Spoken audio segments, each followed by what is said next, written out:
Ang prinsipeng mahaba ang ilong ni Severino Reyes.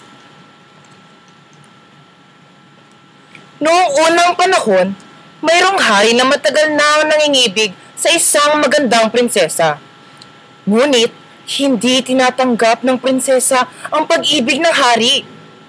Mahal na prinsesa, ano pa ba ang nais mo upang mapatunayan kong tunay ang pag-ibig ko sa iyo? Naluluhang sabi ng hari. Mabuti kang tao, ngunit wala pa sa isip ko ang pag-aasawa. Ang laging sagot sa kanya ng prinsesa. Hindi sumuko ang hari. Humingi siya ng payo sa ermitanyong nakatira sa pusod ng kagubatan. Kilala ang matanda sa katalinuhan. May kinatatakutan ang prinsesa. Mayroon siyang alagang buting pusa na laging nakabantay sa kanya.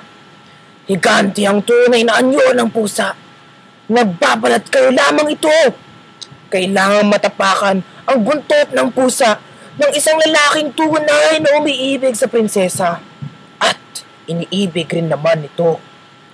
Sa ganito lamang, napalaya ang prinsesa sa engkanto ng higante. Salaysay ng ermitanyo. Sinunod ng hari ang payo ng ermitanyo. Nang muli siyang dumalaw sa prinsesa, tinapakan niya ang buntot ng pusang puti. Pinagkakalmot siya at kinagat ng pusa. Ngunit hindi binitawan ng hari ang pagkakaapak sa buntot nito. Pakawalan ninyo ang aking pusa! Sigaw ng prinsesang nagmamakaawa. Nang mapagod ang pusa, ay agad na nawalan ng bisa ang kapangyarihan nito. Lumitaw ang isang maitim at pangit na higante. Natalo mo ako, mahal na hari. Mapapasayo ang prinsesa. Ngunit, isinusumpa ko na ang anak ninyo ay magkakaroon ng mahabang ilong kasing haba ng buntot ng pusa. Halakhak ng higante, saka naglaho. Nagpakasal ang hari at ang prinsesa. Ipinagtapat ng prinsesa na nangingibig rin niya ang higante, ngunit isa itong masamang engkanto. Namuhay ng payapa ang mag-asawa hanggang sa magkaroon sila ng isang malusog na anak na lalaki. Isang prinsipeng may mahabang ilong. Ano kaya ang gagawin ng hari at reyna? Sa habag sa anak, pinapalitan ng hari at reyna ang mga larawang nakasabit sa palasyo. Kinabitan ng mahahaba at kakatuwang mga ilong ang larawan ng kanilang mga nunong hari at reyna. Pinalitan din ang mga kawal at katulong. Tinanggap lamang ang mga taong may kakaibang mga ilong. Ngunit bakit ang ilong ninyo ng aking ama ay maikli? Minsang tanong ng binata ng prinsipe. Hindi mo pa nakikita? Kami mga pangit. Malugod na sabi ng reyna. Tumango ang hari, tanda ng pagsang-ayon sa asawa. Hindi! Pareho kayong maganda sa aking paningin. Sagot ng prinsipe at sabay na niyakap ang mga magulang.